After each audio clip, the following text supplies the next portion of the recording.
Welcome to another episode of Becoming a Techno Wizard. And today we are continuing our series learning about anarchy. And this chapter is talking about revolution. The specific part of the chapter talking about how do we know revolutions won't, uh, end or devolve into authoritarianism. And in the past, or the previous section or previous part of this, we were discussing how many of them would create very strong cultures against authoritarianism, right? Where they would establish egalitarian, equality based leadership and various mechanisms, right, to ensure that they don't fall into authoritarian regimes. Because what people don't understand about authority is that it requires some sort of structure, right, for it to be maintained. Similarly, when you're doing a revolution or anything like that, you have to create a structure for egalitarianism and to fight against this authoritarianism that might crop up among some people. So they created some of these kind of manifestos and things like that. So we're going to continue. So I think we left off around here. The pressure of recuperation continued. Anonymous committees and councils began issuing press releases denouncing the spiral of violence of the youth and their poor political calculations of those who continue loudly parasitizing the public debate and silencing the good citizens. Later, this particular council clarified that these good citizens were all the scientific and political personages of the municipality capable of giving sense and consistency to the movement. In the following years, the weakening of the movement's anti authoritarian character has demonstrated a major obstacle to libertarian insurrections that win a bubble of autonomy. Not an inevitable creeping authoritarianism, but constant international pressure on the movement to institutionalize. In Kabylia, much of that pressure came from European NGOs and international agencies who claimed to work for peace. They demanded that the arch coordinations adopt peaceful tactics, give up their boycott of politics, and field candidates for election. Since then, the movement has split. Many ARC delegates and elders who appointed themselves leaders have entered the political arena, where where their main objective is to rewrite the Algerian constitution to institute democratic reforms and end the present dictatorship. Meanwhile, the movement of autonomy in Kabylia, or MAC, has continued to insist that power should be decentralized and the region should win independence. And that's another really big thing to remember, right? Is that today's kind of world, a huge reason why you don't see many other independent, egalitarian places is not because they don't work. It's because the current empires, right? The current power structures in place don't want them to work, right? Don't want there to be viable alternatives to lifestyles that to living in an environment where you don't need any sort of power structure. So it's within the power, it's within the interest of the current ruling parties, right? Whether it's economically powerful people, politically powerful people, or whatever, it's in their interests to destabilize and you can call it FUD, right? These egalitarian autonomous movements, and that is also a reason why we should be more careful, right, against authoritarianism. Why we should be more vigilant about it as well. People like to say, "Oh, doesn't that mean that we should, use hierarchy in order to fight hierarchy?" But no, again, like I said many times before in past episodes, that's like using cancer to fight cancer, right? Just because cancer is extremely powerful, right, and can and will kill you, does not mean you go turn around and use cancer in order to get rid of your cancer. Like, no, you have to figure out what's causing the cancer, how to fight it, and everything like that. Um, and we try to figure out how to do that with as few or less and less, byproducts and mistakes because of that. Like before, we have this use of radiation, right, to get rid of cancer, but we're learning that that's not very helpful for different types of cancer, or it causes some other types of cancer, or it creates more problems in the long run. So it's a toss up whether or not it's as effective as it should be. And so the better tactics, the better, more effective way of fighting cancer is to find other ways of battling it than using radiation or any of these other kind of carpet bombing type of methodologies. So same thing goes for hierarchy, right? Yes, it is powerful, but that doesn't mean we should use hierarchy to get rid of it. Like, we need to figure out another method, which is people are doing here. So Kabila did not receive significant support and solidarity from anti-authoritarian movements across the globe, which might have helped offset the pressure to institutionalize. Part of this is due to the isolation and Eurocentrism of many of these movements. At the same time, the movement itself restricted its scope to state boundaries and lacked an explicitly revolutionary ideology. Taken on its own, the civic mindedness and emphasis of autonomy found within Amharic culture is clearly anti authoritarian, but in a contest with the state, it gives rise to a number of ambiguities.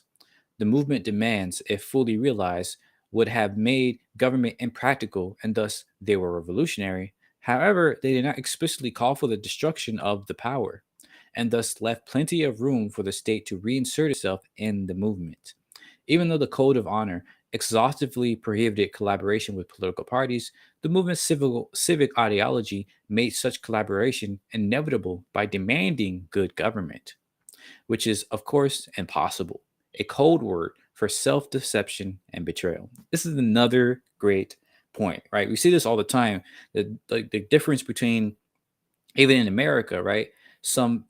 Between like the Black Liberation Army versus, the, I'm not gonna say Black Panthers somewhat, but like there's another kind of group for that. I mean, I guess you can call it like the civil rights group is one of them, right? But a huge part of what made the Black Liberation Army so effective um, was that they were going outside the state, right? They weren't demanding or trying for the state. They were just building dual power within the communities themselves. Um, and a lot of the civil rights movement used that in order to, gain some power and autonomy for Black people. But this dependency on the state means that you're dependent on the state, right, for your rights. So if anything changes, like we see now, right, with women's rights and things like that, it begins to slide downhill again, right? So it's not consistent. It's not really persistent. So that's something you have to really be careful about in terms of depending on reformations in order to get what you want. Let's see. An ideology or analysis that was revolutionary as well as anti authoritarian might have prevented recuperation and facilitated solidarity with movements in other countries. At the same time, movements in other countries might have been positioned to give solidarity had they developed a broader understanding of struggle. For example, due to a host of historical and cultural reasons, it is not at all likely that the insurrection in Algeria would ever have identified itself as anarchist. Yet is what Yet it was one of the most inspiring examples of anarchy to appear in those years. Interesting. Most self-identified anarchists were prevented from realizing this and initiating relationships of solidarity due to a cultural bias against struggles that do not adopt the aesthetics and cultural inheritance prevalent among Euro-American revolutionaries. That's why revolution has to be all inclusive. You can't just have revolution with just one group of people, because that's inevitably creates just a new power structure, and now you're just back to square one, right? That's how these authoritarianism comes back in. It's not because of the revolution itself, it's because you constrained it too much, right? He said, oh, we're only going to care about these people, we're not going to care about everybody else. That's not how you create a change. The historic experiments in collectivization and anarchist communism that took place in Spain in 1936 and 1937 could only happen because anarchists had been preparing themselves to defeat the military in an armed insurrection. And when the fascists launched their coup, they were able to defeat them militarily throughout much of the country. To protect the new world they were building, they organized themselves to hold back the better equipped fascists with trench warfare, declaring no passerin, or they shall not pass. Ooh. That's amazing. They shall not pass. Though they had plenty to keep them busy on the home front, setting up schools, collectivizing land and factories, reorganizing social life, anarchists raised and trained volunteer militias to fight on the front. Early in the war, the anarchist Durruti column pushed back the fascists on the Aragon front, and in November it played an important role in defeating the fascist offensive on Madrid. There are many criticisms of the volunteer militias, mostly from bourgeois journalists, bourgeois, and the Stalinists who wanted to crush the militias in favor of professional military fully under their control. George Orwell, who fought in a Trotskyist militia, sets the record straight. Ooh, let's get to George Orwell. Let me.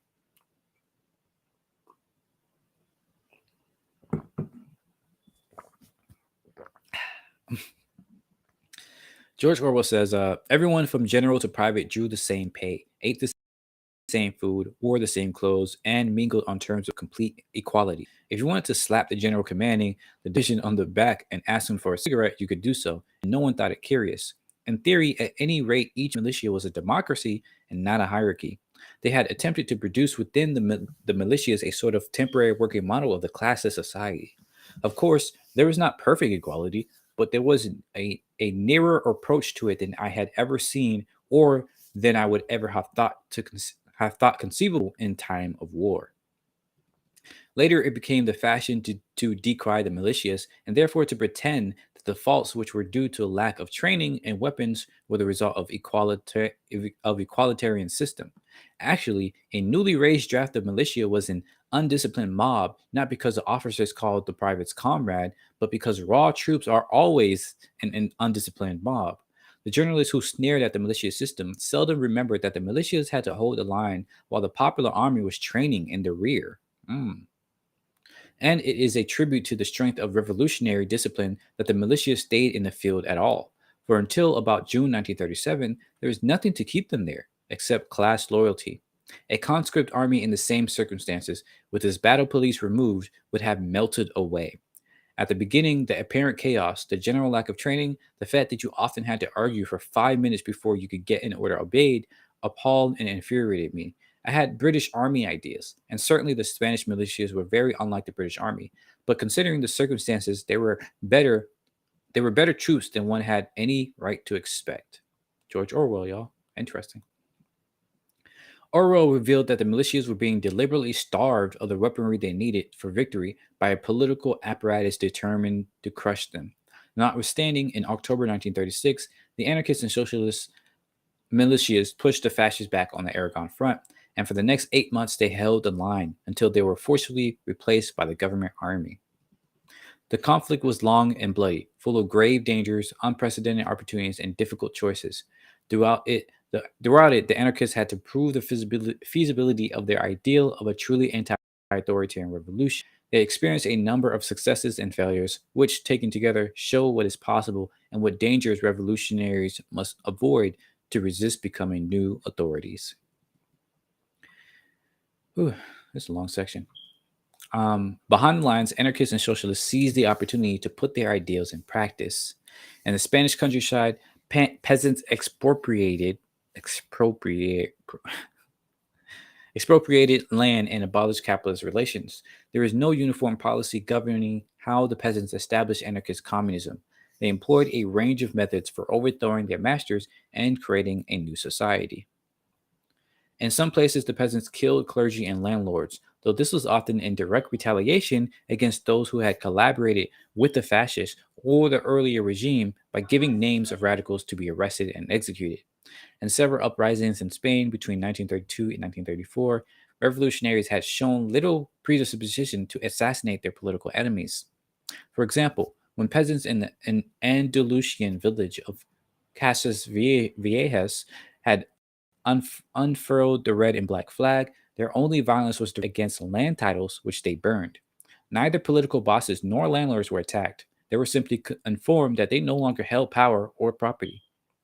The fact that these peaceful peasants were subsequently massacred by the military at the behest of those bosses and landlords may help explain their more aggressive conduct in 1936. And yeah, this is another great, thing to bring up. A lot of people love to, kind of, cast um, judgment on people who are rebelling and all this other stuff for killing the ruling class. But the reality is that in pretty much every situation, when you are merciful to the ruling class, right? If they do come back, they will go and kill everybody, right? Even though you were being merciful and peaceful, right? You were just saying, "Oh no, we're not going to be ruled anymore, right? We're not going to be peasants anymore. We're not going to be slaves anymore." But then the ruling class is like, "Oh, how dare you!" and go and kill them, right? And so the people who see that, who survive, like, "Oh, no more. We can't be merciful, right? We we have to be, unfortunately, you have to get rid of them because then like you're just shooting yourself in the foot. So it's really kind of silly to sit back and say, "Oh, these rebels, how dare they do this violence?" when you ignore all the violence done upon them to that point, and all the violence that will be done upon them if they didn't do that. All right, you have to think about that. Like even the Haitian Revolution, right? You see this all the time where the slaves who were trying to get their freedom from slavery, right, had to fight in order to do that, or otherwise they would be re-enslaved. And even after they won the revolution, France came back and said, "Oh, you owe us." It said, "You owe us for freeing yourselves," right? And so until like almost the early 2000s or late 1900s or something, Haiti was paying France back. And the reason they had to do that is because all the other West, right, British, America, all these other folks were like, "Oh yeah, Haiti, you got to pay up," right? So they were all in on it. It was all like it's so messed up. So people wonder why Africa and many other countries are the way they are, even after freeing themselves from slavery from the West, from these Europeans, is because they weren't allowed to even have a good life. They still had to live under the yoke of these colonialists. So it's really messed up. What was I? 1936, yeah. And the church in Spain was very much a pro fascist institution. The priests had long been the purveyors of abusive forms of education and the defenders of patriotism, patriarchy, and the divine rights of the landlords. Yeah, I hate that, man. That the freaking divine right, man. That was such a huge part of this whole property idea for a long time. Even to this day, it kind of still is. When Franco launched his coup, many priests acted as fascist paramilitaries. There had been a long running debate in anarchist circles about whether fighting capitalism as a system necessitated attacking specific individuals in power apart from situations of self defense. The fact that those in power, when shown mercy, turned right around and gave names to the firing squads to punish the rebels and discourage future uprisings underscored the argument that elites are not just innocently playing a role within an impersonal system, but that they specifically involve themselves in waging war against the oppressed. Another great point. Thus, the killings carried out by the Spanish anarchists and peasants were not signs of an authoritarianism inherent in revolutionary struggle so much as an intentional strategy within a dangerous conflict. The contemporaneous behavior of the Stalinists, who established a secret police force to torture and execute their erstwhile comrades, demonstrates how low people can sink when they think they're fighting for a just cause. But the contrasting example offered by anarchists and other socialists proves that such behavior is not inevitable. And if anything, that can happen regardless of what side you're on, right? But especially happens when you have this centralization of power, right? Is that you think you have to support you have to maintain this status quo, this power, because that's the right way, right? And anybody else who is rebelling against your power system are like devils, demons, and terrible people, terrorists, and everything like that. Even though all they're trying to do is just be free of your power, right? Be free of your, I'm controlling them. So it really is, it really is sad how people just flip that around. A demonstration of the absence of authoritarianism among the anarchists can be seen in the fact that those same peasants who liberated themselves violently did not force individualistic peasants to collectivize their lands along with the rest of the community. In most of the villages surveyed in anarchist areas, collectives and individual holdings existed side by side. In the worst case scenario, or the worst scenario, when an anti collective peasant held territory dividing peasants who did want to join their lands, the majority sometimes asked the individualist peasant to trade his land for land elsewhere. so the other peasants could pool their efforts to form a collective. In one documented example, the collectivizing peasants offered the individual landholder land of better quality in order to ensure a consensual resolution. Look, just look at that, right? The people love to ignore the fact that humans are pretty decent people, right? As long as we can, feel like we have a goal, kind of thing that we can build together, right? We like to figure out how we can build that. The fact that we can even consider or even perceive, right? Conceive, I should say, this idea of consensus shows you that we have some inherent ability to be consensual, right? To be cooperative and things like that. Like, you don't come up with the idea of consensus if we're all just selfish, terrible people, right? Like, no, consensus requires this desire and this inherent, belief and ability to cooperate with other people, even if that means compromising some part of, you know, um, what you thought you wanted, because you realize what you really want, right, is this collaboration, and so you're going to do what you can to collaborate. Um, but yeah, this beautiful. In the cities and within the structures of the CNT, the anarchist labor union with over 1 million members, the situation was more complicated. After defense groups prepared, the CNT and FIA, the Iberian Anarchist Federation, defeated the fascist uprising in Catalonia and seized weapons from the armory, the CNT rank and file spontaneously organized factory councils, neighborhood assemblies, and other organizations capable of coordinating economic life. What's more, they did so in a nonpartisan way, working with other workers of all political persuasions. Even though the anarchists were the strongest force in Catalonia, they demonstrated little desire to repress other groups. In stark contrast to the Communist Party, the Trotskyists, and the Catalan nationalists, the problem came from the CNT delegates. The union had failed to structure itself in a way that prevented its becoming institutionalized. Delegates to the regional and national communities could not be recalled if they failed to perform as desired. There was no custom to prevent the same people from maintaining constant positions on these higher committees, and negotiations or decisions made by higher committees did not always have to be ratified by the entire membership. Furthermore, principal anarchist militants consistently refused the top positions in the Confederation, while intellectuals focused on abstract theories and economic planning gravitated to these central committees. Egocentric people. Thus, at the same time of the revolution in July 1936, the CNT had an established leadership, and this leadership was isolated from the actual movement. That's the problem right there. Anarchists such as Stuart Christie and veterans of the Libertarian Youth Group that went on to participate in the guerrilla struggle against the fascists during the following decades have argued that these dynamics separated the de facto leadership of the CNT from the rank and file and brought them closer to the professional politicians. Thus, in Catalonia, when they were invited to participate in an anti fascist popular front along with the authoritarian socialist and Republican parties, they obliged. But to them, this was a gesture of pluralism and solidarity, as well as a means of self defense against the threat posed by fascism.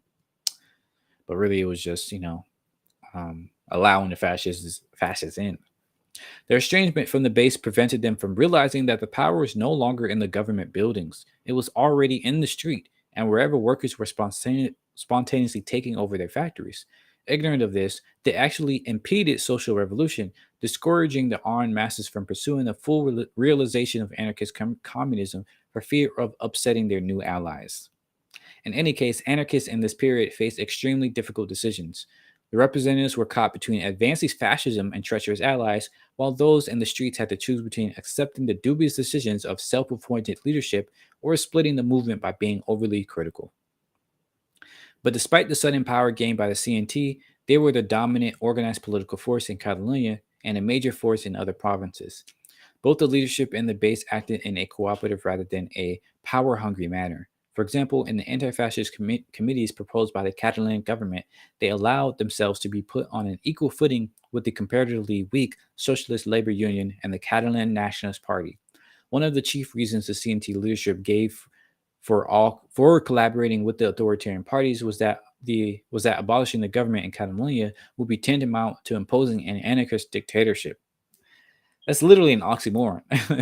But their assumption has that getting rid of the government, or more accurately, allowing a spontaneous popular movement to do so, meant replacing it with the CMT showed their own blinding self importance. They failed to grasp that the working class was developing new organizational forms, such as factory councils, that might flourish best by transcending pre existing institutions, whether the CMT or the government, rather than being absorbed into them. The CNT leadership failed to realize how powerful the popular movement was and that their role as union spokesman was now inimical to the course of the revolution. Rather than painting a rosy picture of history, we should recognize that these examples show that navigating the tension between effectiveness and authoritarianism is not easy, but it is possible. Whew, thick chapter, but a really, really great one. So, as always, let me know what you thought about this, what you learned, what you agree with, disagree with. Even though a lot of this is just facts, but um, it's good to read this stuff. It's good to learn about this stuff because so often we don't even hear anything about this, like this amount of nuance and these happenings that went on. Like all this happens in the 1930s, right? Like that's right in the middle between the world wars. Goodness. And history is kind of like when we talk about history, it's just like World War I, World War II, Cold War, like, and you don't hear anything about this stuff, right? So, um, this is really amazing. I'm glad to learn about these things. I'm going to look more into it as well. But yeah, I end it there. I think I have time to do a philosophy video after this. So if you want to learn about some philosophy, um, I'll be back in a few minutes. So as always, thanks for watching. Once again, thanks for listening. Let me know your thoughts and have a great day. See ya. Bye bye.